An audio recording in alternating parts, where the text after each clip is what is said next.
Tom Hanks may be America's dad, but it's a different story with his own family. Chet Hanks has been out of control for years, making racial slurs, trashing hotel rooms, and getting a restraining order against him. But is Tom responsible for Chet's downward spiral? Tom sent him away to an abusive juvenile camp to keep him out of the spotlight, and it ruined Chet. I had like a mental break. I had become broken. Tom tried to hide Chet away, but he couldn't erase his own past. We did some digging and found out that Tom's own ex-wife filed a restraining order against him. Today, we'll uncover the truth behind Tom Hanks' dark past and how Chet became Tom's biggest mistake. This is the real life story behind the tabloids. I couldn't be a worse father, and I couldn't be a worse human being. I had cursed innocent beings with my own failing. Before he blew up and became the Tom Hanks everyone loves, he blamed himself for breaking up his family. I felt in the course of being their divorced single guy dad that I was burning them with cares that they didn't deserve to have to carry. So when he had his son Chet 3 years later, he had a second shot. He's got a hood affectation to the way he speaks, even though he grew up in Beverly Hills. Big up the whole island. But go listen now, be sure. If you're in danger, stay your ass inside. He's in the news right now for saying the N-word. Hanks must be so annoyed. What a Tom Hanks is like America's dad, right? I'm curious, how did Chet Hanks end up like that? That's a great question. First, let's take a look at Tom's childhood, which may surprise a lot of people. Your dad and your mom divorced when you were 5. My dad got a raw deal. He happened to witness the murder of his father in a fight. It ruined him. So Tom Hanks' grandfather was murdered? Yeah, exactly. When you look at Tom Hanks, you really don't think his family would have such a dark past. So Tom's upbringing made him determined to have a stable family. When I met my wife, Rita, I had never been part of a full-time large structure of a family. I immediately felt comfortable. You just try to be a guy who drives the carpool and picks him up after school. See, that's the Tom Hanks I know. I know he's a celebrity, but he seems down to earth. But for Chet, the pressure of living up to the image of a seemingly perfect father was too much to bear. I was just the son of somebody famous, so I hadn't even done anything to deserve any sort of recognition. And that created a lot of contempt. I was deeply insecure and ashamed of my upbringing. When Chet was a teenager, he started rebelling. Tom tried to step in and get him back on track. I was grounded and I just about had enough of it. And I got up to go out anyway. And as I was walking out the door, my dad turned to me and he said, "Chet, if you walk out that door, your entire life is going to change." And it did.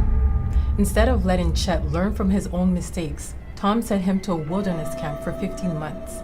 In the abuse and torment of teens in private boot camps that claim to fix behavioral problems with tough love. They put me in the back of a truck.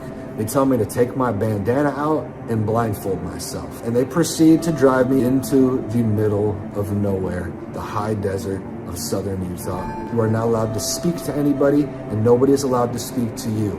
Making fires from rubbing sticks together. That's what we have to do every day if we want to earn the privilege of eating hot food. Tom thought he was doing the right thing.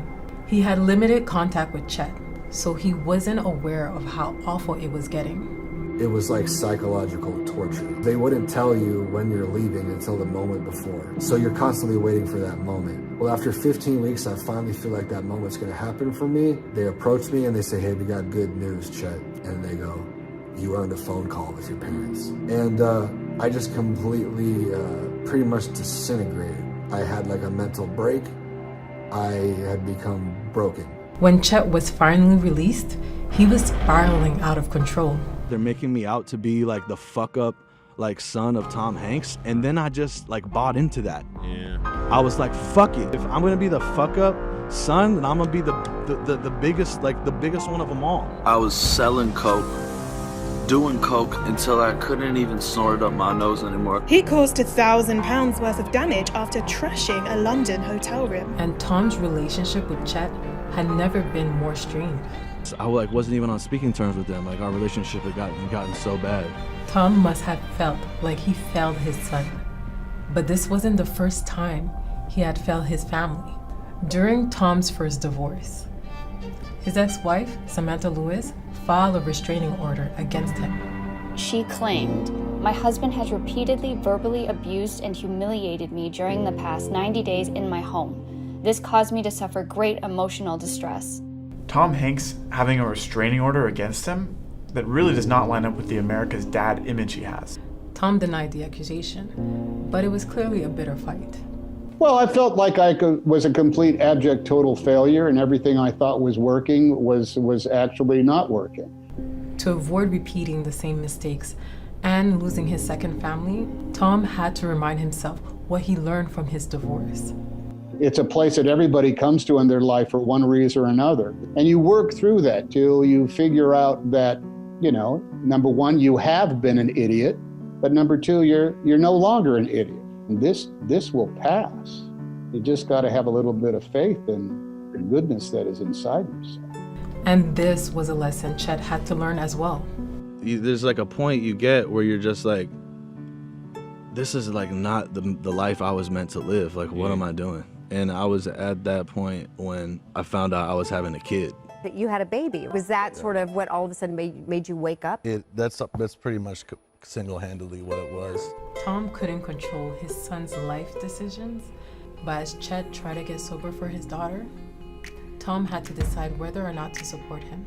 As a parent, you love your kids unconditionally, and you support them in every step of the way, and you got to applaud bravery and honesty when it comes out of your own house. And they couldn't be more supportive. Every step of the way, you know what I mean? They've always been there for me, and I'm really lucky. Chet hasn't exactly grown up to be the perfect son, but he has shown up for his daughter and stayed sober. He realized he can't control people's expectations of him. Do you want to be Tom Hanks? All I want to be is me. And Tom finally realized he had to let Chet be himself and make his own mistakes. He said, "I figured out the only thing a parent can do is say, 'I love you.' There's nothing you can do wrong. You cannot hurt my feelings. I hope you will forgive me on occasion, and what do you need me to do?" If you truly love someone, give them the freedom to make their own mistakes. If you give them the space to make mistakes, you'll also give them the space to grow. I love my parents like so much. They're just great people, you know what I'm saying? And I'm extremely blessed. A man is blessed. A man is blessed with a family sitting down front like that. I can't tell you how much your love means to me.